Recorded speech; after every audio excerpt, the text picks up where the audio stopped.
ओम श्री साईनाथ नाथाय नमः। सभी श्रोताओं को मेरा प्रणाम एवं श्री साई अमृत विचार में हार्दिक अभिनंदन।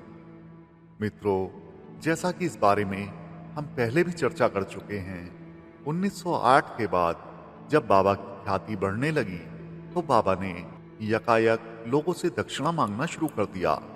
जो बाबा के आलोचक थे वह कहते थे, क्या एक संत को शोभा देता है दक्षिणा लेना? लेकिन इन आलोचनाओं को जवाब भी मिल जाता था। कहते हैं शाम तक बाबा की झोली में इतनी दक्षिणा इकट्ठा हो जाती थी जितनी अहमदनगर जिले के कमिश्नर की रेवेन्यू नहीं होती थी। यानी उससे भी ज्यादा दक्षिणा बाबा की झोली में एक दिन में आती थी। लेकिन उसके बाद भी रात में बाबा की झोली खाली की खाली क्यों? मजेदार किस्सा है। इस बात की गुत्थी सुलझाने और बाबा पर टैक्स लगाने इनकम टैक्स ऑफिसर शिरडी पहुंचे। वह कई दिनों तक वहां डेरा डालकर देखते रहे कि आखिर बाबा इतने पैसों का करते क्या हैं। कई बार तो एक ही दिन में बाबा के पास हजारों की दक्षिणा आ जाती थी, लेकिन शाम को उनके पास एक ढेला भी नहीं बचता था। कभी वह तांतिया को, तो कभी लक्ष्मीबाई को, तो कभी जमली को, कभी बड़े बाबा को, तो अक्सर श्रद्धालुओं को सारा धन दे देते थे। लक्ष्मीबाई को तो उन दिनों रोज 4 रुपए देने का उनका नियम था। तात्या को तो कभी कभी 100 रुपए इकट्ठे ही दे दिया करते थे। बाबा के कई सारे ऐसे छोटे छोटे भक्त थे, यूं समझें कि जिनके पास ज्यादा है वह बाबा को चढ़ाकर जाते थे, और जिनके पास कम होता था बाबा उनको दे दिया करते थे। खुद सामने से मांगते थे बाबा, और कई बार नहीं भी मांगते थे।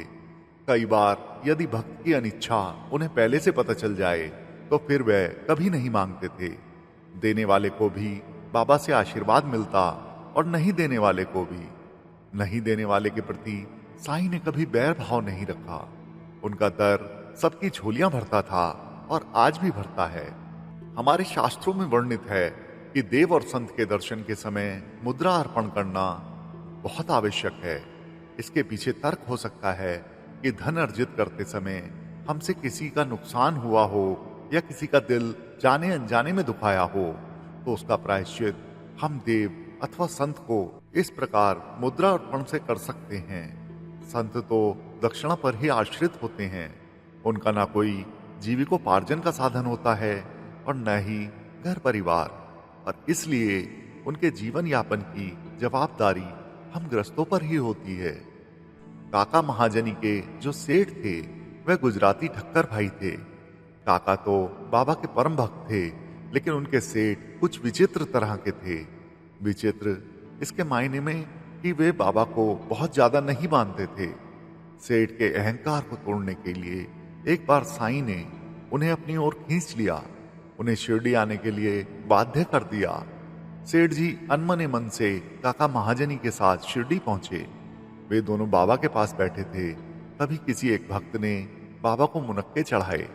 बाबा ने वो मुनक्के काका महाजनी और ठक्कर भाई को खाने के लिए दिए। सेठ जी को बीज वाले मुनक्के बिल्कुल पसंद नहीं थे। उन्होंने बाबा पर सवाल उठाते हुए काका महाजनी से कहा, बाबा तो अंतर्यामी हैं, फिर तो उन्हें पता होना चाहिए था कि मुझे बीज वाले मुनक्के बिल्कुल पसंद नहीं हैं। इधर सेठ जी बाबा पर सवाल उठा रहे थे, उधर बाबा सेठ जी के मन में क्या चल रहा है उसे पढ़ रहे थे। बाबा ने मुस्कुराते हुए तुरंत अपने एक सेवक को बुलाया और कहा कि जो मुनक्के बचे हुए हैं उन्हें भी भक्तों में बांट दो। सेठ जी के हिस्से में भी कुछ मुनक्के आए, लेकिन उन्हें जानकर आश्चर्य हुआ कि इस बार उसमें बीज नहीं थे। सेठ जी के मन में फिर से संशय पैदा हो गया कि हो सकता है कि यह संयोग हो।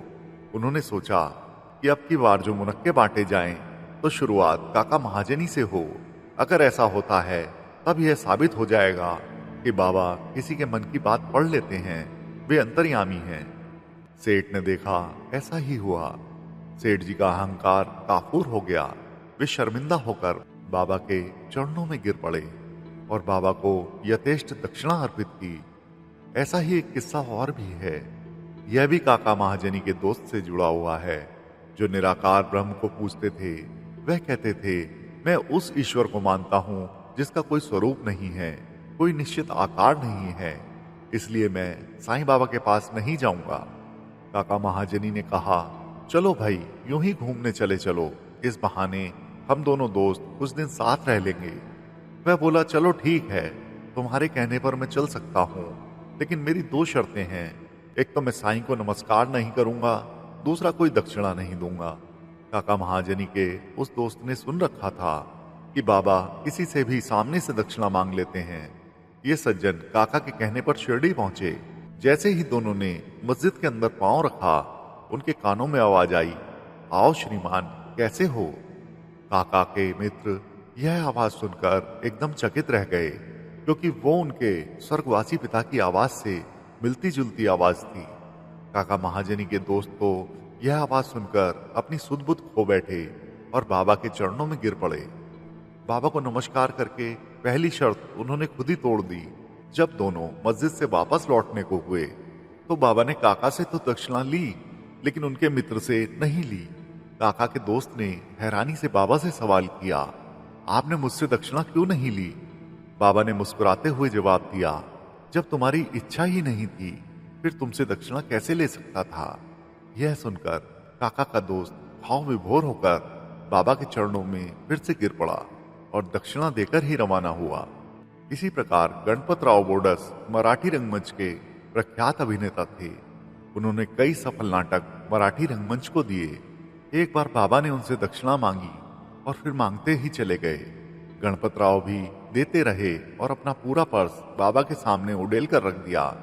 गणपतराव ने वर्षों बाद किसी से कहा कि उस दिन के बाद जीवन में उन्हें पैसे की कभी कमी नहीं हुई। बाबा संत भी थे और राजाधिराज भी। वे भक्तों से कहते थे, मैं तुम लोगों से दक्षिणा नहीं मांग रहा हूं, बल्कि यह मस्जिद अपना उधार तुमसे मांग रही है। इसलिए मैं तुम सबसे दक्षिणा लेकर तुम्हें ऋण मुक्त कर रहा हूं। अब मैं तुम्हारा ऋणी हो जाऊंगा और उसका 10 गुना तुम्हें लौटा दूंगा। बाबा ऐसा करते भी थे, जिससे वो जितना लेते थे उससे कई गुना ज्यादा लौटाते भी थे।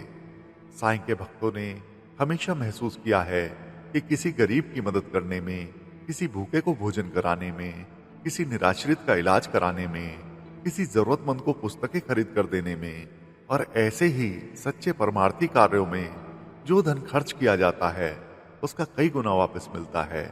इसे साईं की कृपा समझें कि हमें वो अपनी औकात से ज्यादा और हमारी जरूरत के मुताबिक नवाजता रहता है।